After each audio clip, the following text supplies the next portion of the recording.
Olá, companheiros, companheiras, para você, mais uma vez, Elucidações Espíritas, que entrevista dirigentes de casas espíritas, expositores e escritores. Hoje, nosso convidado é Laércio de Paula, mais uma vez.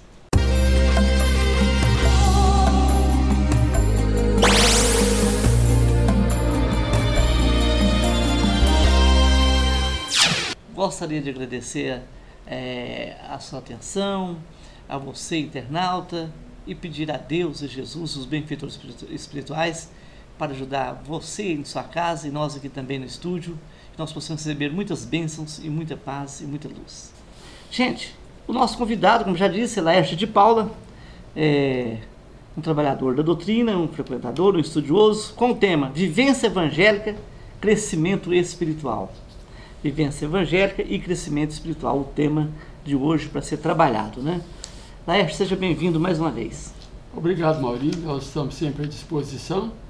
E esse tema, como você já disse aí, vai falar da nossa vida, do nosso roteiro na vida, né? O Evangelho é o roteiro maior, é a luz para os nossos passos e é o que nos pode proporcionar crescimento espiritual, né? Muito bem, Laércio. Então vamos assim, trabalhar com assim, a primeira pergunta seria: todos nós chegaremos à perfeição ou alguém ficará eternamente aí num suposto inferno, nessa dificuldade que a gente tem no dia a dia? Seria se diminuir a grandeza divina achar que alguém pudesse ficar num suposto inferno eternamente. Todos nós nos salvaremos. Isso é evangélico, está? Jesus já disse isso. Nenhuma das ovelhas de meu Pai se perderá. Então, a perfeição é para todo e para todos. Todos os reinos da natureza progridem, todos atendem os propósitos de Deus, de utilidade, de crescimento. Então, ninguém ficaria numa situação eternamente. Todos nós, um dia, chegaremos a essa perfeição, uns mais cedo, outros mais tarde, conforme a vivência dele, conforme a afinidade dele com os princípios do Evangelho. Laércio, o que nos leva à perfeição intelectual ou moral? Tanto intelectualmente como moralmente, nós temos de crescer. Perfeição já implica em conhecimento de tudo, em desenvolvimento de todas as virtudes. Imaginamos, por exemplo, Jesus. Todo mundo sabe da pureza de Jesus, da sua moralidade. Mas e o intelecto de Jesus? Nem sempre as pessoas pensam. Basta pensar que ele foi o criador do planeta Terra. Então, ele é extremamente intelectualizado e moralizado. São as duas alavancas que nos levam para a perfeição. Então, temos de desenvolver intelectualmente e moralmente. Às vezes, numa encarnação, você pode desenvolver mais um desses aspectos. Mas cedo ou tarde, nós temos de desenvolver plenamente essas virtudes. Isto, Laércio. Laércio, a fé, ela é material ou ela também espiritual? As duas coisas, mãe. Porque fé é uma confiança, é uma certeza, é uma força interior que nós criamos.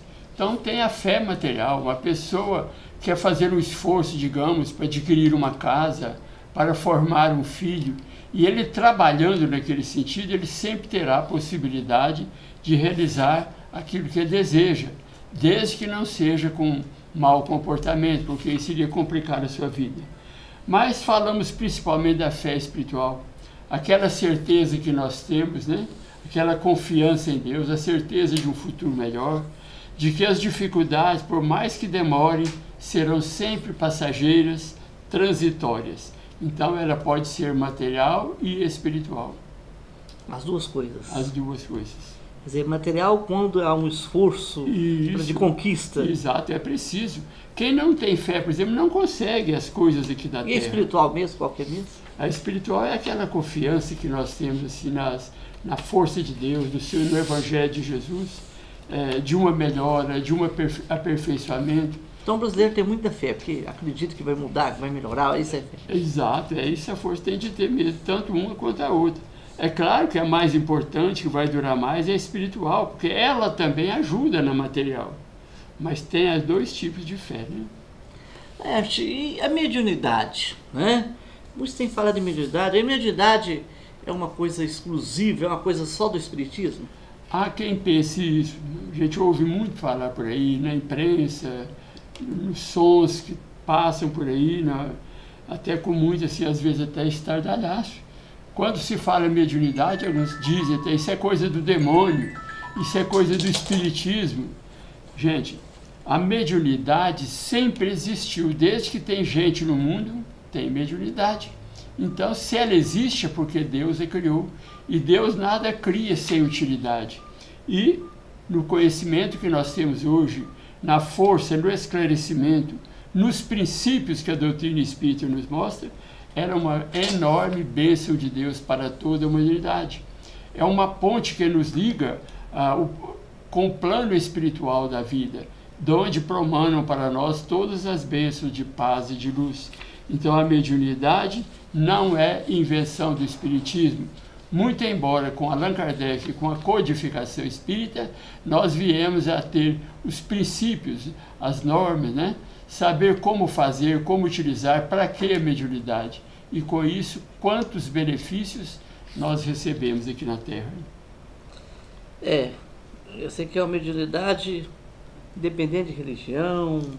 Exatamente. A mediunidade ela tem um aspecto até técnico, né? Mas nós temos de espiritualizar a mediunidade.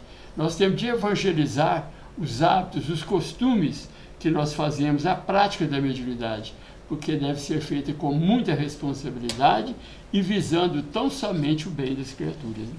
Tá certo.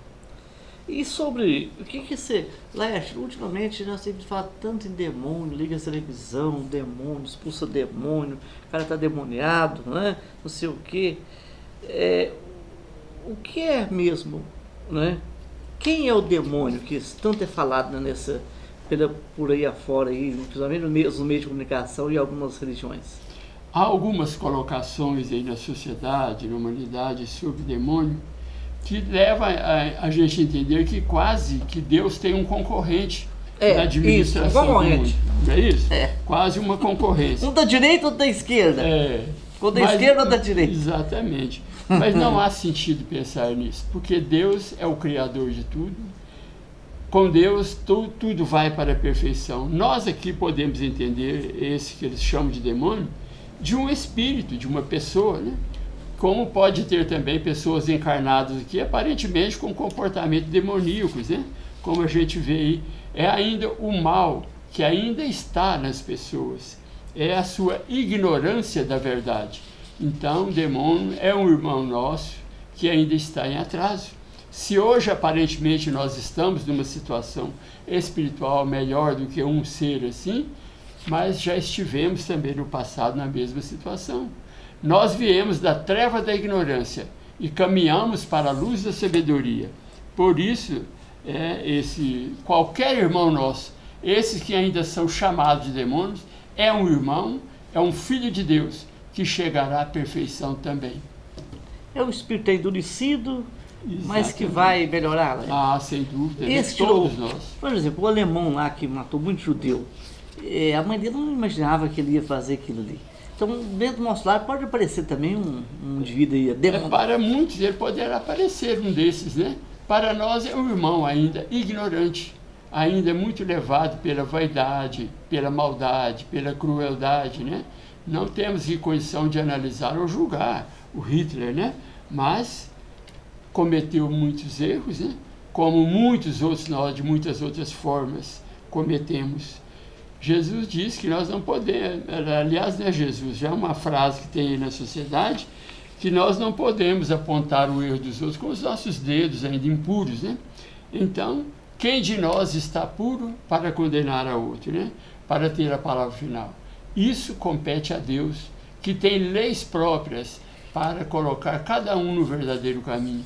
Alguns podem persistir por milênios aí na maldade, na crueldade, nas trevas da ignorância.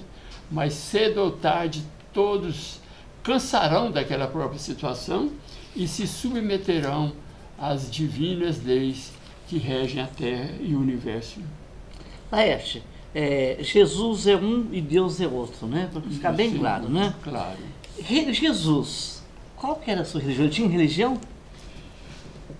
Alguns acham que Jesus é Deus. Jesus não é Deus. Deus é nosso Pai, Jesus é nosso irmão.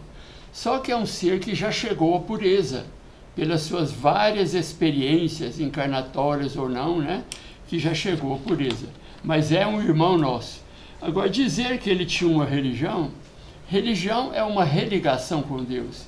Ele pode ter passado por religiões nas suas primeiras etapas de progresso, mas a religião é só se nós entendermos que seja o amor, né? Mas ele está intimamente ligado, afim, né, com a luz divina. Então é um espírito que já chegou à luz. Não podemos dizer que foi ele que criou essa ou aquela religião propriamente dita.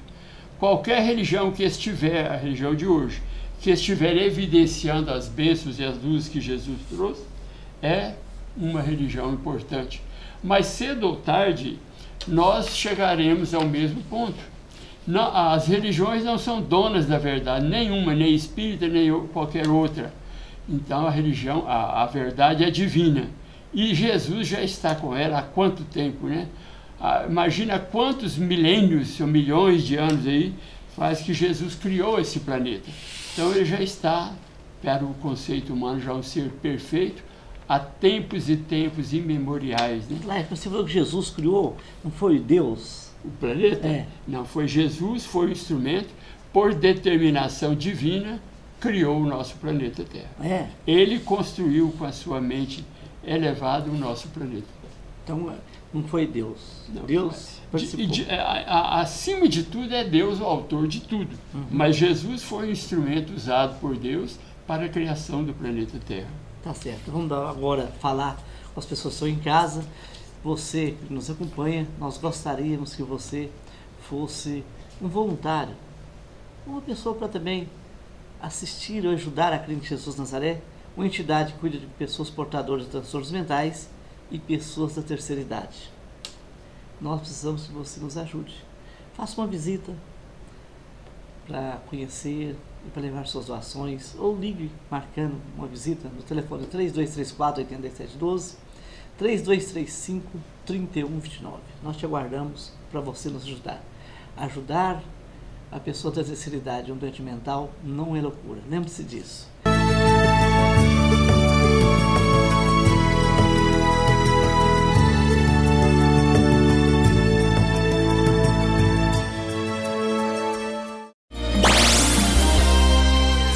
Retornando então a nossa fala, a nossa entrevista com Laércio de Paula, com o tema Vivência Evangélica e Crescimento Espiritual. Laércio, que já falou, respondeu já 6 perguntas, tem uma pergunta muito boa, viu, Laércio, que é: Jesus falou assim, não vim trazer a paz desse mundo, vim trazer a espada, mas Jesus é de amor, de bondade. Quando ele falou isso aí, como é que tira o espírito da letra aí pra... Senão a gente quer pegar a espada também e enfiar nos outros, então vem trazer a paz, mas a espada, como é que a doutrina espírita vê essa mensagem e coloca ela da maneira que Jesus queria falar às criaturas daquela época? À primeira vista, parece que Jesus estava durão nesse dia, né? Na verdade, gente, a Bíblia, né, o Novo Testamento, ele foi escrito há 2000 anos, numa linguagem muito pobre, foi sendo traduzido por várias gerações, em muitas línguas, né?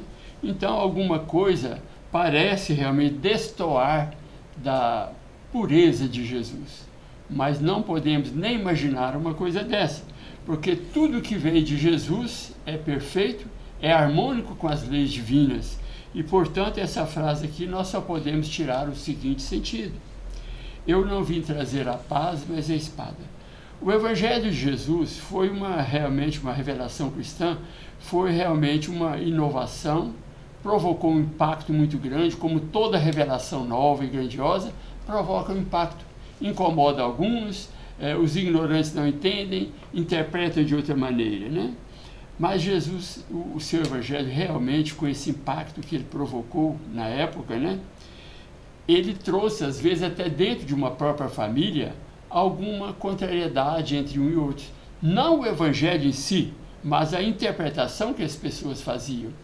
Então, às vezes, com aquele primeiro conhecimento cristão, aquela primeira informação, pode ser que uma pessoa do lar entendeu bem aquela palavra, aceitou, outro já não entendeu, já foi contrário. Então, essa paz, a paz do comodismo, a paz da indiferença, essa realmente Jesus a combate. A sua ferramenta é uma espada de luz, são as suas próprias palavras, são as suas revelações e, acima de tudo, a sua exemplificação. Então, a espada dele seria essa revelação nova, essa nova maneira de entender a vida, de comportar perante o próximo, perante Deus. Então, essa paz de entendimento nem sempre chega de uma vez para uma pessoa ou para uma família. Pode gerar, né? Noutra situação ele disse, né, que o seu evangelho colocaria mãe contra filha, nora contra sogra e assim por diante. Porque uns entenderiam de imediato, outros não. E por ignorância, né, talvez até se conflitassem. Mas com o passar do tempo, cada um foi entendendo e até hoje continua a melhorar o entendimento do verdadeiro sentido das palavras de Jesus. Então, o Evangelho de Jesus veio para combater a paz da indiferença, da maldade e coisas assim, mas para trazer no final a verdadeira verdade, né? Se é que podemos dizer dessa forma, porque muitas que eram tidas como verdades na época foram modificadas, né? Com o verdadeiro entendimento, com a interpretação correta do Evangelho. A verdade de Jesus é aquela que mais traz realmente a paz da consciência, do entendimento, do comportamento e da vivência. Sobre o livre-arbítrio, qual conceito, né, de doutrina espírita tem com relação ao livre-arbítrio? Fala tanto livre-arbítrio, né? O livre-arbítrio, ele é um princípio constante dentro da lei do progresso, que é uma das leis da legislação divina, vamos assim dizer. Então, com o livre-arbítrio, com a liberdade de agir, de decidir, é que nós vamos melhorando ou não. Então, se eu não tivesse liberdade para agir, as leis de Deus não me dessem liberdade para agir. Se eu vou fazer o mal, ele me segura e não deixa eu fazer o mal. Qual seria o mérito de não ter feito esse mal? Eu só fiz porque ele me pediu, né? Mas se eu tivesse liberdade, eu ia praticar esse mal, digamos. Ou então, se eu quero fazer eu não quero fazer o bem, mas Deus me obriga a fazer alguma coisa útil, qual seria o mérito desse trabalho? Se eu não queria fazer, só o fiz porque ele me obrigou. Então, é preciso haver liberdade, inclusive para errar, pelo menos até certo ponto, porque aquele que erra, ele erra em atendimento à sua própria natureza, seu temperamento atual, seu estado evolutivo, e daí ele se torna responsável por isso. Se ele faz o bem, ele faz porque entende que esse é o melhor caminho. É isso que harmoniza com os princípios do Evangelho. Então é preciso haver o livre-arbítrio para que nós nos tornemos culpados pelos erros e tenhamos o mérito pelos acertos. Eu já ouvi falar muito sobre as obras, tem que estar obrando, o obreiro tem que obrar, né? Como é que fica aí essa expressão, essa colocação, a cada um segundo suas obras? Quer dizer, tem uns não dá. Essa expressão aí, não dá. Nós entendemos aí uma grandeza de Jesus, como ele foi grande em tudo, né? Mas essa expressão aí, olha que grandeza de sentido ela tem. A cada um segundo as suas obras. Tem coisa mais justa que isso? Cada um paga ou recebe conforme as suas obras. Fez. Até no sentido humano e material isso já funciona mais ou menos. Conforme o mérito da pessoa, ela ganha mais ou ganha menos. Mas no sentido espiritual, cada um de nós vai receber pelo que faz. Tudo que você fizer de bom, por mínimo que seja, será um crédito para você, uma promoção, um registro no seu intelecto de desenvolvimento das virtudes. Como qualquer erro também você terá que reparar. A cada um de acordo com as suas obras, né? Tá certo. Sobre o destino, a gente é determinado a reencarnar aqui e ter cumprir aquela missão, e a destinação, qual a diferença, né, de destino e destinação? São duas palavras que, no dicionário, elas têm emprego como sinônimo, destino, destinação, mas pode ter empregos diferentes também, sobretudo aqui no nosso caso, no sentido evangélico, dentro de religiões, há uma diferença aqui bem grande.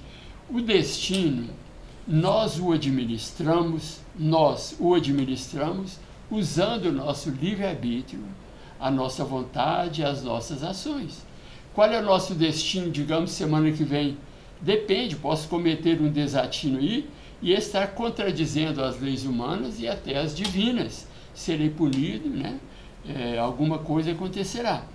Agora, então, o destino ele é variável. Feliz daquele que administra melhor os seus passos, porque ele estará dando ao seu destino mais facilidades de se harmonizar com os bons princípios, né? Voltando aqui a dizer, com a vivência evangélica. Agora, a destinação, ela não é variável, ela é uma lei fatal. Todos nós estamos destinados por Deus à perfeição. Mas não pode ser também de braços cruzados, nós não chegaremos a isso, né? Todos vamos chegar à perfeição, pela nossa vontade, por nossa decisão, pelo bom uso do livre-arbítrio, fazendo com que os nossos destinos sejam cada vez melhor, para que alcancemos a destinação da perfeição com menos sofrimento, gastando menos tempo. Então ela é fatal, porque nada deixará de evoluir. Nós todos chegaremos a essa perfeição, então a destinação passa a ser uma coisa fatal. Nada mudará isso, porque isso é lei de Deus. Tudo aperfeiçoa, tudo serve, e nós, humanos, chegaremos à perfeição também. Cada um tem, minha cruz está muito pesada, é uma cruz pesada que eu carrego, né? Muita reclamação. Individualmente, cada um tem seu peso, sua cruz, né? Sua peso. Capacidade. Agora, coletivamente, também existe um coletivo, numa sociedade, num país, por exemplo, essa cruz que nós estamos carregando aí, desses políticos que nós temos aí, o que nós fizemos para merecer isso aí? Todos os brasileiros sofrem isso aí, tem essa cruz aí de aguentar os políticos que nós temos? A cruz, a partir da crucificação de Jesus, passou a ter um símbolo, né, um significado expressivo para nós. Imaginemos até chegar àquela cruz, o que o Cristo passou. Para ele não era sofrimento por causa da sua pureza, mas para a nossa visão, nosso entendimento, ele sofreu muito, não por si, pelo seu próprio corpo, que estava acima disso, mas pela ignorância humana, pelas situações mais variadas que ele teve que passar entre as pessoas, né? Então, gente, para nós aqui hoje, nós temos realmente uma cruz individual para carregar. Essa cruz é o símbolo da nossa luta. Todos nós caminhamos para a perfeição, mas a perfeição não é de graça, ela tem um custo. E qual é o custo? É o de carregar a nossa cruz, ou seja, de conduzir-nos cumprindo os nossos deveres, as nossas tarefas, né? Então, é a luta para o crescimento. Por mais que nós desenvolvamos, sejamos melhores aqui, não vamos imaginar que as lutas terminarão, porque elas fazem parte. Luta aqui para nós é um sentido de trabalho, de ocupação. Então, é nas tarefas, é na vivência de todas as situações que nós estamos crescendo, né? Carregando a cruz individual, é o esforço individual de trabalhar, de lutar para que tudo ocorra melhor, vencendo os empecilhos, as dificuldades, os obstáculos, né? Porque isso que passa para nós não é propriamente um castigo, é uma bênção, porque é isso que nos promove, né? E a coletiva, né? Porque esse dia eu vi a pessoa falando assim, não, nós somos descendentes dos que os portugueses mandou para cá, é isso mesmo, as coisas ficam, é desse jeito mesmo, já tem que aceitar tudo. A cruz coletiva é a somatória das cruzes individuais, né? Então, cada um de nós tem uma responsabilidade social também. Quando acontece, por exemplo, fenômenos grandiosos de terror, como, digamos, a Segunda Guerra Mundial ou outras, né? Aquilo ali é decorrente de uma cruz coletiva que as pessoas criaram. Não que tinha de passar por aquilo, Deus não criou e nem propriamente permitiu a guerra. Os homens a criaram. Todas as situações que acontecem conosco como indivíduos e conosco como grupos é uma consequência das nossas próprias atitudes. É a lei de causa e efeito. Então, as cruzes coletivas. Por exemplo, o Brasil tem os seus débitos com a sociedade. Foi o último país que aboliu a escravidão, por exemplo, né? A Guerra do Paraguai foi uma outra situação. Juntamos aí 4 países grandes para massacrar o Paraguai. Então, há um débito coletivo, né? As sociedades também têm as suas cruzes coletivas. Tem que pagar, restituir, dificuldades existem, às vezes as lutas maiores, catástrofes e coisas assim, fazem parte, né, dessas cruzes que a coletividade terá de carregar. Um país, para crescer, não somente no sentido material, mas também um país evoluído intelectualmente e no futuro, moralmente, né, porque essa moralidade está um pouco atrasada aí perante o desenvolvimento intelectual. Então, ela tem que ter medidas, crescimentos, governos próprios que ajudem, né, nesse crescimento social e coletivo. Muito bem, né? Nós queremos agradecer a sua vinda mais uma vez. Em outro momento você retorna também. Pode vir a primeira, a segunda, já vem a segunda, a terceira, a quarta, vamos falando aí, né? E você que está em casa, nós queremos te agradecer também por você ter nos acompanhado até esse momento. Leva um abraço para todos os dirigentes e frequentadores, diretores lá do Fé e Amor. As reuniões são segunda e quarta-feira, não é isso? Isso. Às 8 horas? 8 horas da noite. 8 horas da noite. Melo Viana, número 876. 876, no bairro Martins. Gente, Laércio, fica à vontade para você retornar o dia que você quiser, tá ok? Gente, fique com Deus, um forte abraço e até a próxima semana.